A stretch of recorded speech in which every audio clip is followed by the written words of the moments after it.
มี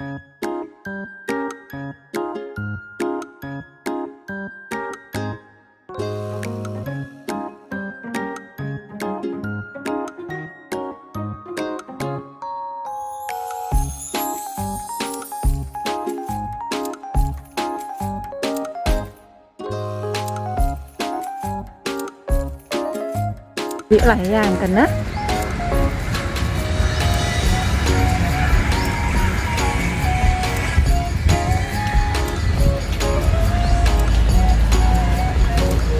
ไปทางไหนดีทางนี้ก่อน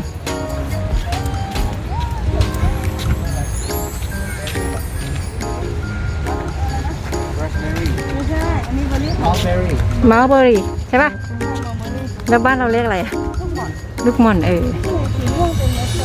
อันนี้อัญชันมีเม็ดด้วยอ่ะมันกินได้ไหมดอกนี่กินได้อะไรนะคะดอกกินได้ใช่เป็นชาใช่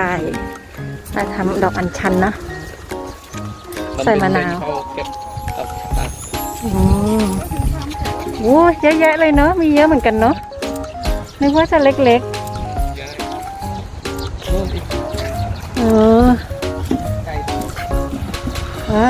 งดให้อาหารปลาทับทิมหูปลาเต็มเลยอ่ะมีดินนอนเต็มเลย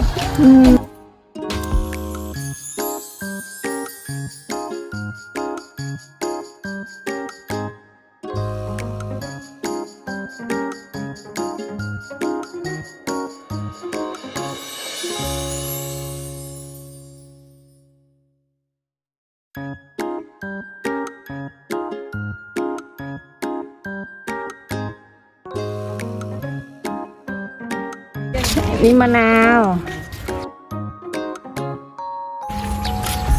ให้รีบกินอันนี้ผักเราก็เก็บได้นี่โตแล้วเดินได้แล้วนี่ตอนแรกนึกว่าจะปลูกแบบน้ำนะก็ปลูกกระดิ่งก็ได้นะมะนาวใช่ใช่เนี่ยแต่เขาปลูกกระดิ่งขึ้นเดียวมีขนาดนะแล้ว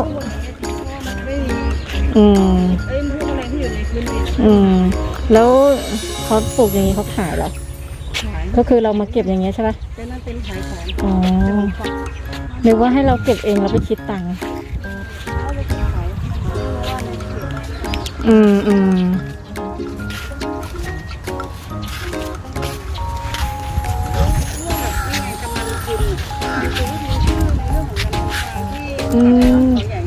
อ๋อเหรอที่แบบธรรมชาติใช่ไหมแบบไม่ปลาส้มเลยนะครับ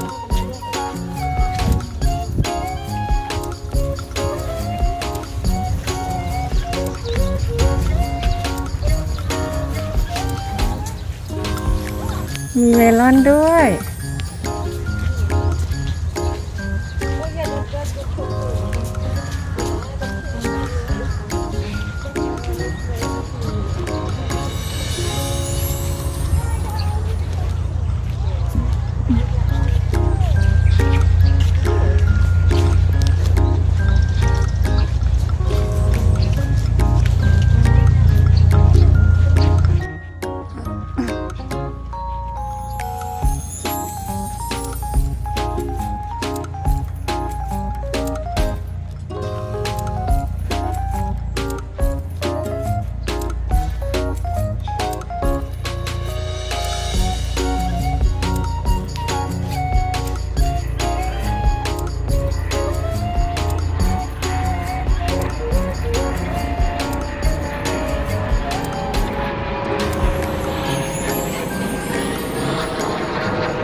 พี่ก็เดินไปฝั่งนู้น ที่จอดรถมาสแตมป์เลย อ๋อเหรอเอาอยู่ที่รถเนี่ย เนาะ อืม สแตมป์ไหมคิดไงค่าผ่าน20 บาทชั่วโมงแรก100เลยนะ เหรอแล้วถ้าเราไปออกไปเอาเรามาเต็มได้ปะก็ออกไปอีกอะดิ เข้าไปเก็บไข่ได้99 บาทเก็บได้6 ลูกหรือเปล่า ไม่รู้ เรากลับบ้านได้เนี่ยไปเก็บไปเนี่ยเข้าไปแล้วร้องไห้ 99 บาทก็เลยไม่ได้เก็บนะได้แพ็คหนึ่ง อาหารเป็ดซื้อตรงนี้ไหมคะ ค่ะ ต้องสแตมป์ตรงนี้ด้วยใช่ไหมคะ สแตมป์ในร้าน ร้านไหนนะร้านอาหาร ค่ะร้านได้กำลังตื่นที่มีผลไม้ อ๋อ ทางร้านอาหารเลยค่ะ อ๋อย้ายไปตรงนู้นแล้วเหรอ ตรงนี้ก็จะมีเด็กขายย่อยอะไรเงี้ยก็เอาของมาแบ่งมาขายนี่ด้วย อืม เอาอาหารแบ่งกล้วยตอนนั้นรอยังขาย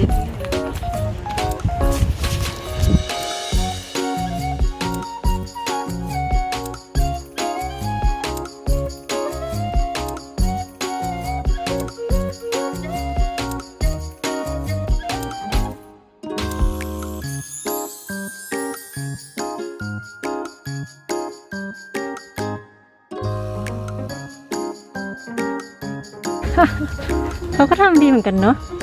ดูทางเดินดิ น่าเดิน เต็มเลยที่อันเป็ดนี่ น่ารักจังตัว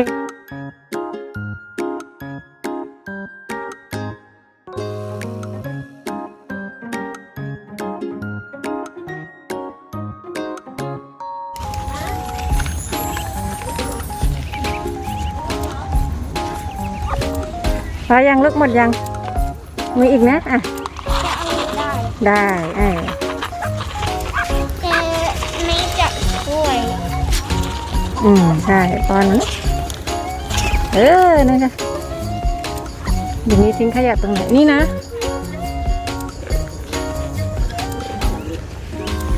ต้องเก็บถ้วยไปไหม เนี่ยให้หั่นเป็ด โอเคนึกไงนึกไงอ่ะ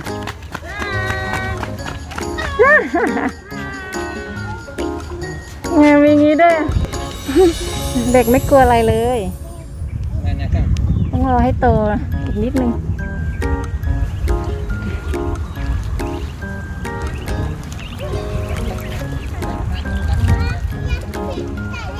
นี่เป็นข้าวไรซ์เบอร์รี่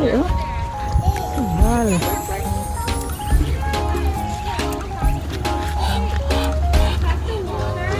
ดูไล่กันอีกยังมาตีกันแถวนี้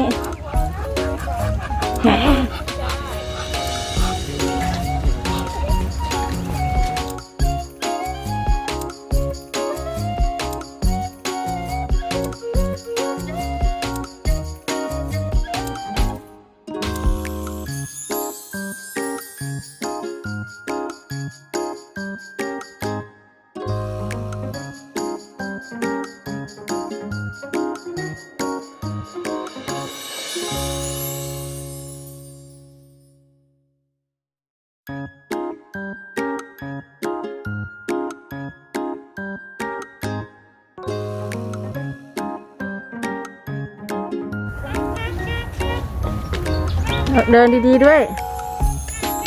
เนี่ยเห็นปะเห็นลูกเป็ดไหมระวังสะดุดยกเท้าสูงๆครับ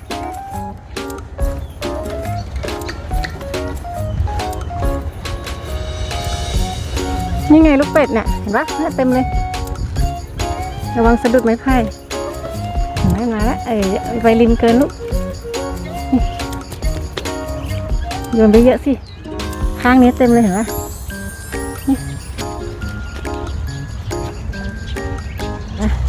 เยอะ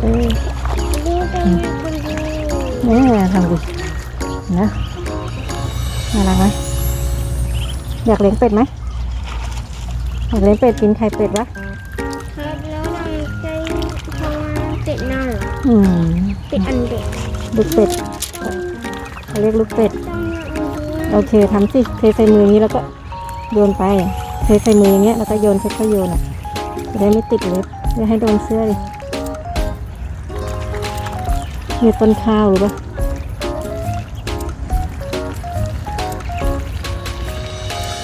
เดินไปตรงนู้นมองไม่เห็นตัวนี้น่ารักนะสีน้ำตาล มีสีน้ำตาลที่หัวแล้วเหมือนช็อกโกแลตหล่นใส่เลยเห็นไหม อันนั้น 2 ตัวเนี่ยนี่ใช่เอาโยนนี่ตัวนั้นด้วย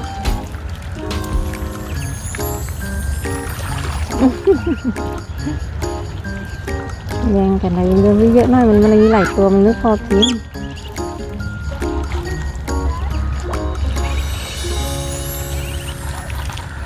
เพราะมันแย่งกันเดี๋ยวตัวใหญ่มันกัดตัวเล็กทีนี้อุ้ยเทให้มันมีมันเทเสมอโอเคค่อยหวานๆไปมันจะได้ไกลๆมันจะได้แบ่งกันกินไม่แย่งกันไม่สุ่มอยู่ทีเดียว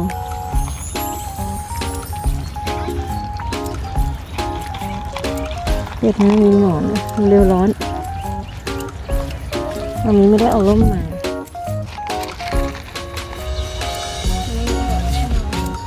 เก็บทีละคนใช่ไหม ไม่เขาเมื่อกี้เขา กลัวจะเข้าไปได้เหรอยังเข้าไป ไปกับพี่วิน กำเป็น ไปเดี๋ยวมามีเข้าไปด้วยเข้าไปกับเขาเป็นกันแล้ว อย่าที่เข้าไปดู เดี๋ยวไกลเขานี่ ดาวินไข่อยู่ข้างในลูกดาวินไข่อยู่ข้างใน เข้าไปอีก เอาไหมคะนั่นแหละค่ะ เมื่อกี้ดาวินเข้าไปต้องอีก1 ตะกร้าเท่าไหร่คะ คุณลูกไข่กับคุณนี่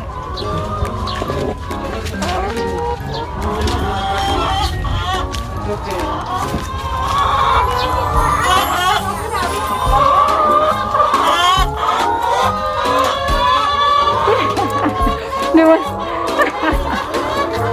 ระวังแตกนะลูกวางเบาๆได้6 ลูกครับได้6 ลูก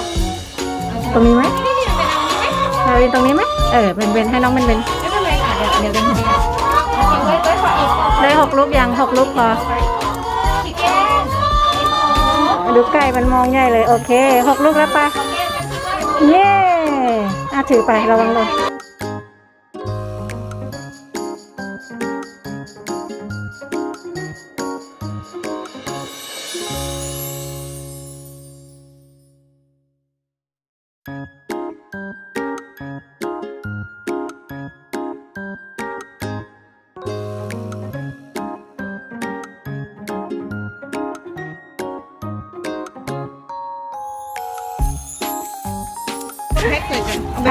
ให้คุณป้างั้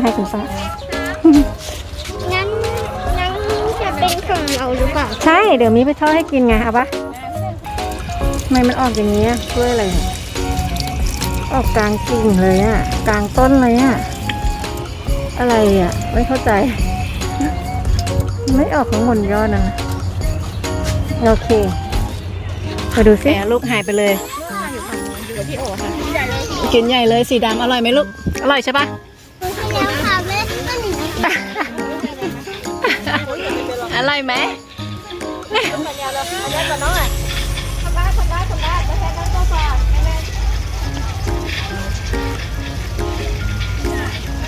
โอ้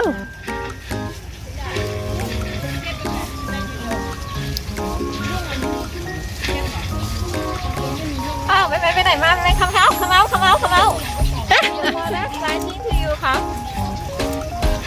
ตรงนี้เยอะมากกับแรงเยอะที่เราฝั่งโน้นนี่ค่อยๆเหมือนเยอะมากค่ะงง ไม่ชอบตรงไหนรู้ไหมมันเหมือนหนอนน่ากลัวใช่คือจะจับแล้วแบบว่าต้องมองดีๆก่อนนะมันนอน ใช่เหมือนหนอนอร่อยดิ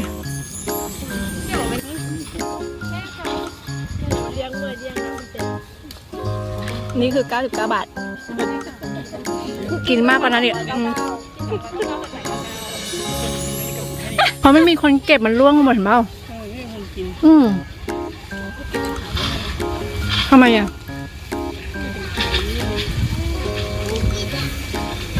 ชินเขาหน้าจะเก็บขายได้เยอะเลยเนี่ย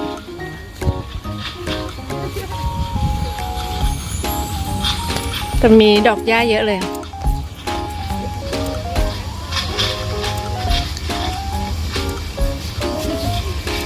ลูกดำๆลูกหวานเนี่ยดำๆปีๆเงี้ย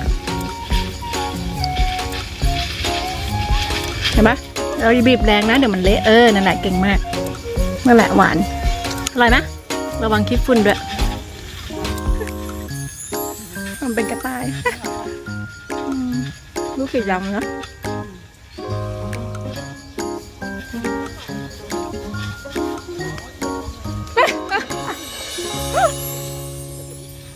มีพริกเกลือนี่ได้อีกหน่อยหนึ่งโอ้โหเนี่ยนี่เราไม่ต้องกินข้าวกลางวันก็ได้เนี่ย กินมาร์เล่อะไรนะ ลูกหม่อน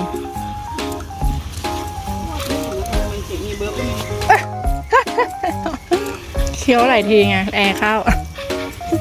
หลายรอบอยู่นั่นแหละ ก็มันอิ่มได้ไงแค่มาบอกนี่มันไม่ใช่แบบมีคาร์โบไฮเดรตแบบให้แน่นท้องเบอร์ ใช่เหลอแอร์ไม่ได้เลยอิ่ม